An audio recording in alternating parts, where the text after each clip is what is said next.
nekoliko stvari o planu restrukturiranja. U tom smislu investicije su nam najznačajnije. Investicije u 2012. su 500 milijuna kuna, a u 2013. više od 2 milijarde. Ni ove prve nećemo ispuniti. Možemo li potrošiti 2 milijarde u jednoj godini u investicijama? Možemo sigurno. Razlog zašto je ova godina takva kakva je, ova uprava došla u trećem mjesecu, znači ove godine, na gotove planove i projekte, odnosno na situaciju da ih praktički i nije bilo. Trebalo nam je malo vremena dok se to pokrene i drugi dio problema je nisu bili osigurani izvori financiranja, tako da prvi investicijski novac je došao tek u 12. mjesecu, znači na kraju same godine. Vidi se iz naših knjiga, vidi se na portalima javne nabave da mi ovog trena imamo raspisano već 107 miliona eura ugovaranja i ti se ugovori sad ubrzano potpisuju.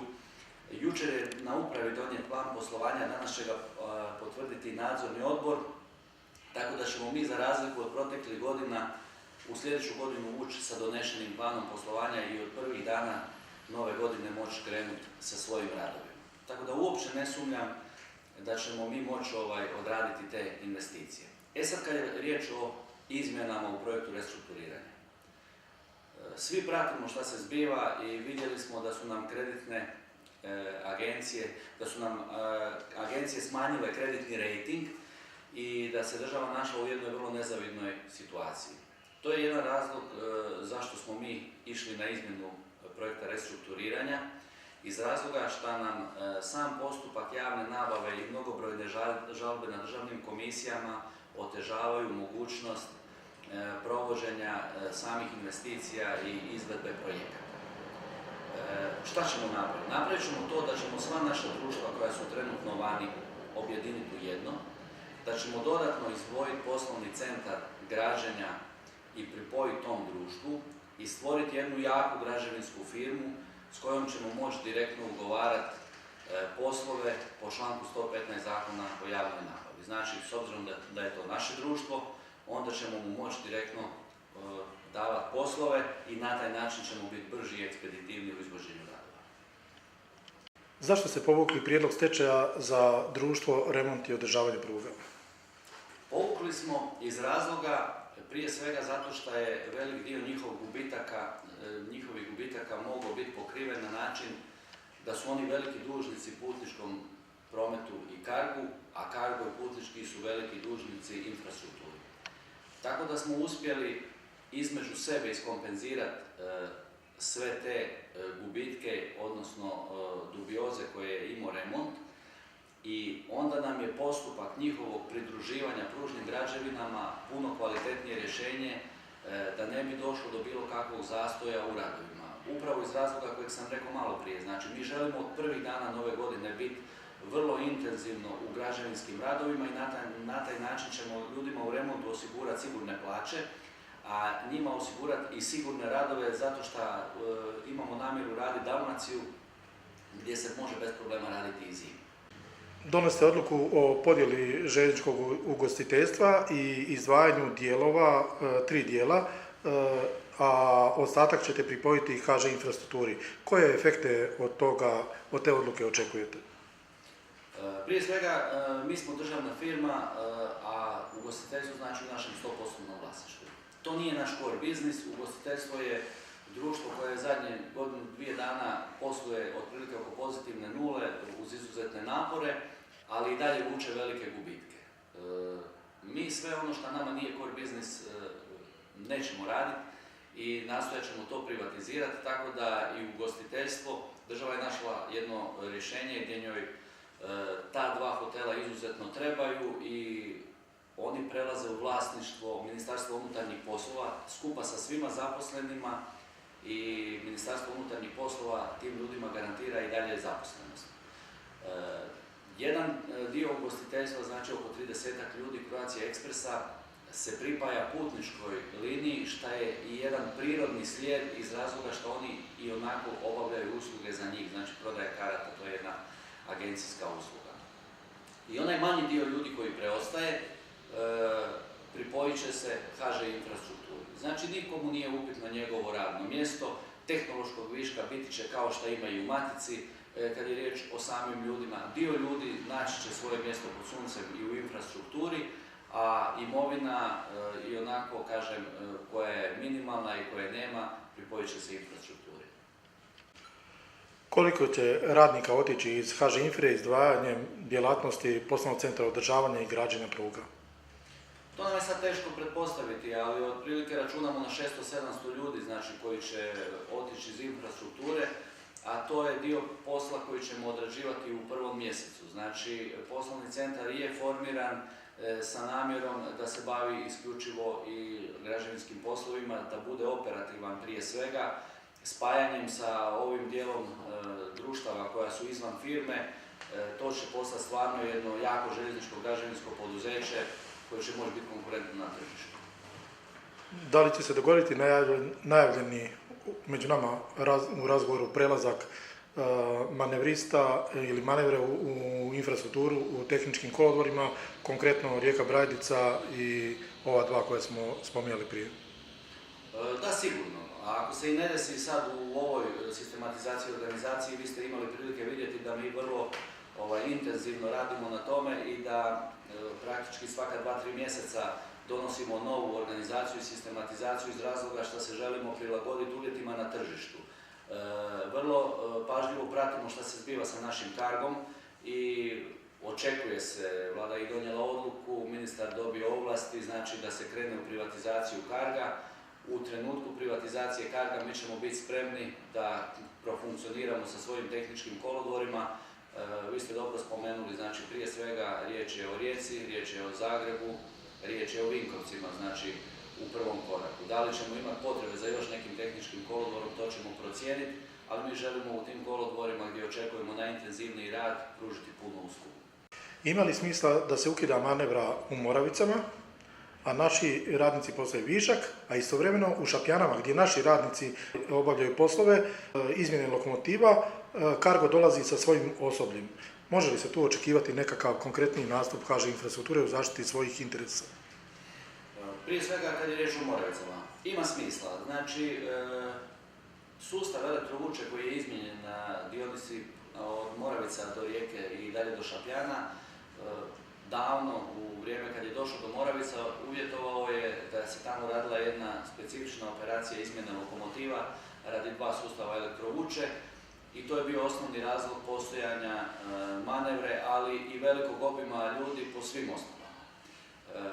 Nažalost, po zaposlenost sustav je završen i u Moravicama se te radnje više neće odvijati i ne postoji što se nas tiče potreba za manevrom, a ako Cargo ili neko drugi ima potrebe zbog radione za popravak vagona ili nečeg drugog, onda će on morati oformiti svoje ekipe koje će se sa time baviti. Kad je riječ o Šapjanama kao pograničnom kolodvoru sa Republikom Slovenijom, ne vidim razloga i to će biti tema, znači, naših razgovora i sa Cargom i mi ćemo biti ti koji ćemo se brinuti oko izmjena lokomotiva i to će raditi naši ljudi sigurno u dogledno vrijeme. Hvala vam. Sljedeća aktivnost kroz koju namjeravate utjecati na smanjenje broja radnika je automatizacija željezničkih cestovnih prijelaza. Kakve efekte tu očekujete u 2013. godini? Ovako, tu očekujemo čak da će nas pratiti i Svjetska banka sa kreditnim sredstvima, jer su se decidirano izjasnili da željeznički cestovni prijelazi mogu biti tema razgovora gdje su oni spremni uložiti svoja sredstva. Znači, kad je riječ o cestovnim prijelazima, tu ćemo nastojati napraviti veliki iskorak, prvenstveno ne zbog smanjenja broja zaposlenosti, nego zbog dodatne sigurnosti koju želimo pružiti na takvim prijelazima. Svjedoci ste da nam se učestalo dešavaju nesreće na križanjima ceste i željezničke pruge, a mi želimo dodatno dignuti razinu sigurnosti kako u cijeloj infrastrukturi, tako posebno na željezničkim cestovnim prijelazima. Planirate i mjeru ograničenja radnog vremena pojedinih kolodvora na našim prugama sa takozvanim malim radom. Ova mjera, ograničenje rada kolodvora, između ostaloga izaziva i efekt u devastaciji naše imovine. Kako ćemo pomiriti interes da se vaš uprave, da se smanji broj radnika i da se sačuva imovina? Interes uprave nije da se smanji broj radnika. Nažalost, modernizacija nosi neke nove elemente i ona će utjecati na to da će biti potrebno manje ljudi. Ali mi nemamo namjeru napustiti naše kolodvore. Znači, mi ćemo kolodvore zadržati za posjednutima na način da će prometnik vlakova ostati permanentno prisutan u kolodvoru, bez obzira što neće obavljati svoje redovite poslove prometnika vlakova, mi ćemo ponuditi mogućnost da on u nekakvom vremenu kad kolodvor ne radi, za nešto manje financijskih sredstava ostane u funkciji osobe koja će čuvati i paziti na imovinu željeznice u tom kolodvoru. Pa recimo, evo, očigledan primjer Like koja će biti vrlo aktualna u sljedećoj godini, gdje jednim novim sistemom upravljanja prometom omogućava da nema ni skretničara ni prometnika. Nažalost, skretničar stvarno neće biti tu potreban, ali prometnika ćemo zadržati i zbog eventualnih poteškoća koje mogu nastati dok sustav ne profunkcionira, ali prvenstveno zbog toga da se sačuva željeznička imovina i da on tu bude prisutan, znači i u jednoj i drugoj funkciji, a ne samo u funkciji prometnika vlakova. Na prugama od značaja za regionalni i lokalni promet konstatirate da kapacitete treba uskladiti s realnim potrebama i tehničku ravnotežu. Koje su to realne potrebe na lokalnim i regionalnim prugama? Pa gledajte, zatekli smo jednu vrlo lošu situaciju kad je riječ o lokalnim prugama, zatekli smo situaciju da se o njima nije puno razmišljalo, da se u njih nije ništa ulagalo, da su čak neke bile i zatvorene ili predviđene za zatvaranje. Stav ove uprave je da nećemo zatvoriti nijednu prugu, da ćemo vratiti sve u život i da ćemo ih, borit ćemo se i trudit ćemo se da ih stavimo vratimo im one elemente za koje su bile i projektirane, znači da im vratimo projektirane brzine. Intenzivno sada radimo na Daruvaru i u roku par mjeseci ćemo ga dovršiti, radimo na Požegi, Pleternici, znači nastavit ćemo raditi prema Našicama, krenut ćemo sljedeće godine u obnovu pruge prema Petrinji. Mislim da jedina pruga koja nema perspektive i za koju mi nećemo moći naći rješenja je pruga od Petrinje prema Karlovcu, koja je definitivno, znači, izgubljena, ona ne postoji, ne vidim u mogućnostima financijskim i u planovima infrastrukture da će se moći naći sredstva za tu prugu, ali sve druge pruge od lokalnog značaja mi ćemo vratiti u život. Evo, trenutno radimo i na Zadru, znači trudimo se da vratimo tamo 80 km/h, a moguće čak i više. Radi se jedno pojačano održavanje, bili smo planirali da ga radimo 3 godine, radit ćemo ga 2 godine, skratit ćemo te rokove, žurit ćemo u svojim planovima. Strateški najavljujete usklađivanje razvoja željezničke infrastrukture sa razvojem pomorskih i riječnih luka te kombiniranog prijevoza, što je prilično objačavajuće. No međutim, država je ukinula naknadu za kombinirani prijevoz. Kako potaknuti da luke Srednje Dalmacije žive kada se Cargu ne isplati voziti po ovakvoj infrastrukturi? Nažalost, stanje infrastrukture koje smo mi zatekli izuzetno je loše. Ono je bilo loše već kad smo izlazili iz sustava bivših jugoslovenskih željeznica, a onda 20 godina devastacije, odnosno neulaganja, osim možda jednog malog perioda tamo između 2001. i 2003. godine, nije bilo dovoljno da zadrži kvalitetu željeznice.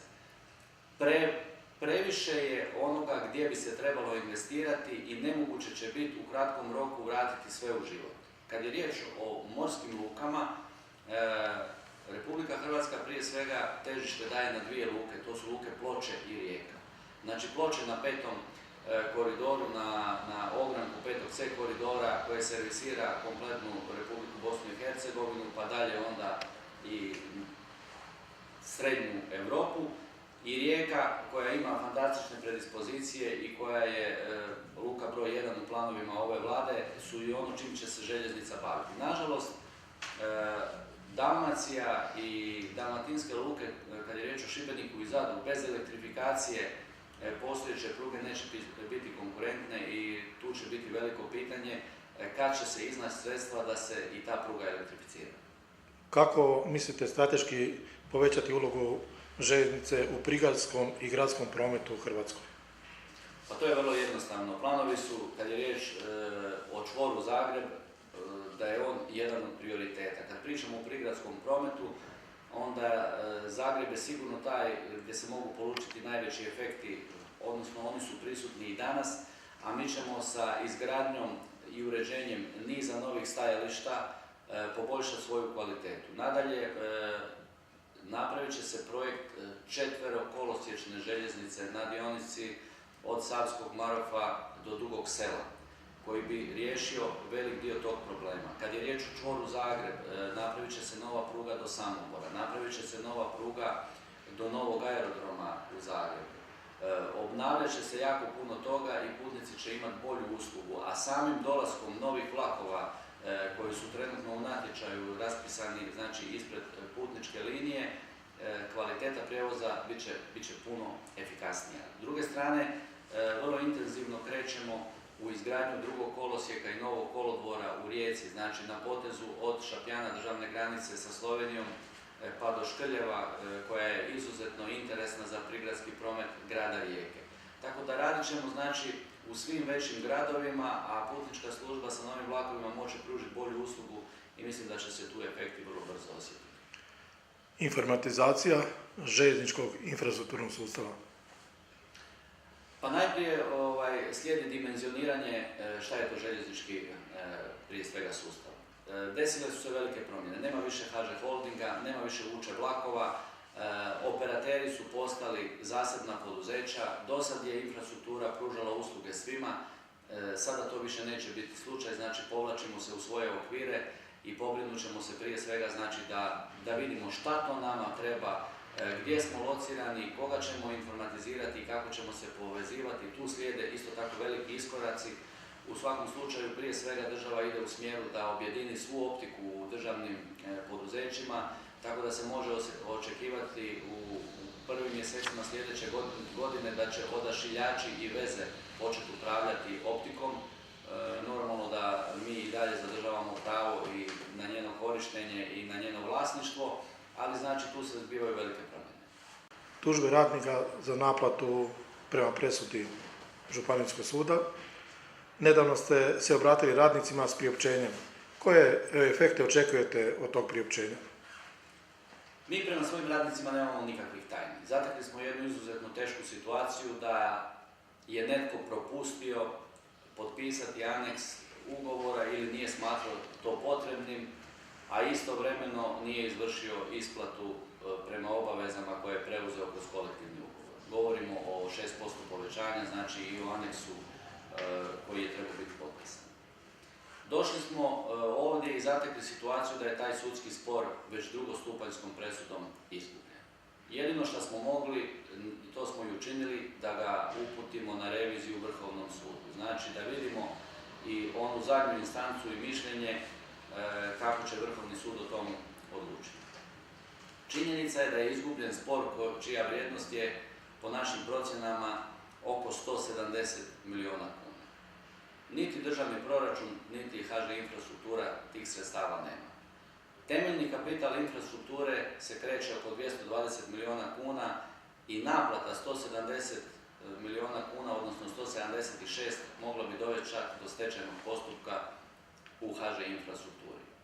Mi smo svojim pismom samo htjeli dati do znanja radnicima da jedno pravo koje su oni potpuno zakonski ostvarili na osnovi tužbi sindikata HŽ infrastrukture i koje svako od njih može pojedinačno znači dobiti na sudu, može značiti da će ugroziti opstanak firme u kojoj rade.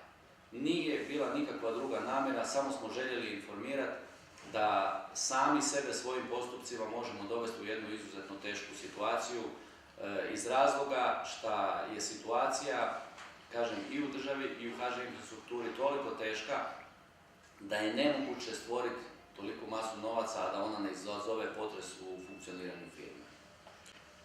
Poruka radnicima za Božić i novu 2013. godinu. Za Božić i za novu godinu svima skupa prije svega želim puno zdravlja i sreće.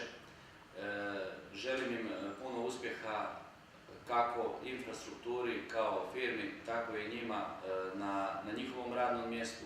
Mogu im garantirati i dalje sigurnost isplate